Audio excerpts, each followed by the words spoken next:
നമസ്കാരം. സഹ്യ ന്യൂസിലേക്ക് സ്വാഗതം. കോൺഗ്രസ് ദേശീയ നേതാവും മുൻ പ്രധാനമന്ത്രിയുമായ ഇന്ദിരാഗാന്ധിയെയും കേരളത്തിലെ മുതിർന്ന നേതാവും മുൻ മുഖ്യമന്ത്രിയുമായ കെ കരുണാകരനെയും പുകഴ്ത്തി ബി.ജെ.പി. നേതാവും കേന്ദ്രമന്ത്രിയുമായ സുരേഷ് ഗോപി. തൃശൂർ മുരളി മന്ദിരത്തിലെ കെ കരുണാകരൻ സ്മൃതി മണ്ഡപത്തിൽ പത്മജ വേണുഗോപാലിനൊപ്പം പുഷ്പാർച്ചന നടത്തിയ ശേഷം മാധ്യമങ്ങളോട് സംസാരിക്കവെയാണ് കോൺഗ്രസിന്റെ രണ്ട് ഉന്നത നേതാക്കളെ സുരേഷ് ഗോപി പുകഴ്ത്തിയത്. ഈ സമയം ബി.ജെ.പി. ജില്ലാ നേതാക്കളും സുരേഷ് ഗോപിക്കൊപ്പം ഉണ്ടായിരുന്നു.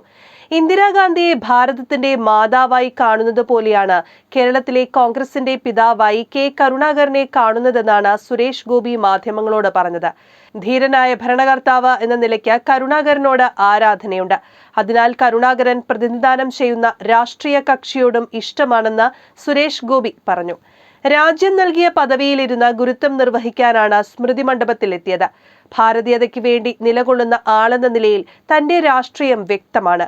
അത് ഉടയാൻ പാടില്ല. വ്യക്തിപരമായ കാരണങ്ങളിൽ രാഷ്ട്രീയം പാടില്ല. ശാരദ ടീച്ചർ എന്റെ അമ്മയാണെങ്കിൽ അതിനു മുൻപ് തനിക്ക് കിട്ടിയ അമ്മയാണ് കല്യാണിക്കുട്ടിയമ്മ. 2019 സ്ഥാനാർത്ഥിയായപ്പോൾ കരുണാകരന്റെ സ്മൃതി മണ്ഡപത്തിൽ പുഷ്പാർച്ചന നടത്താൻ പത്മജിയോട് അനുമതി ചോദിച്ചിരുന്നു. എന്നാൽ വ്യക്തമായ രാഷ്ട്രീയ ദിശാബോധവും ഉത്തരവാദിത്വവും ഉള്ളതിനാൽ അവർ പാടില്ലെന്നും തെറ്റാണെന്നും പറഞ്ഞു. തന്റെ പാർട്ടിക്കാരോട് എന്തു പറയുമെന്നും ആ ഉത്തരവാദിത്വം തനിക്കുണ്ടെന്നും പത്മജ വ്യക്തമാക്കിയിരുന്നു. അവർ പറഞ്ഞത് ഇത്രകാലം താൻ മാനിച്ചെന്നും സുരേഷ് ഗോപി ചൂണ്ടിക്കാട്ടി. താൻ ഗുരുസ്ഥാനം കൽപ്പിച്ച രണ്ട് മഹത് വ്യക്തികൾ തന്റെ രാഷ്ട്രീയ പാതയിൽ അല്ലായിരുന്നുവെന്ന പശ്ചാത്തലത്തിൽ തനിക്ക് ഗുരുത്വം കൈമോശം വരാൻ പാടില്ല. അത് ദൈവനിന്ദയാകും. അത് മുരളീധരനോ പത്മജയ്ക്കോ തടയാൻ സാധിക്കില്ലെന്നും സുരേഷ് ഗോപി വ്യക്തമാക്കി. News desk, Sahya news.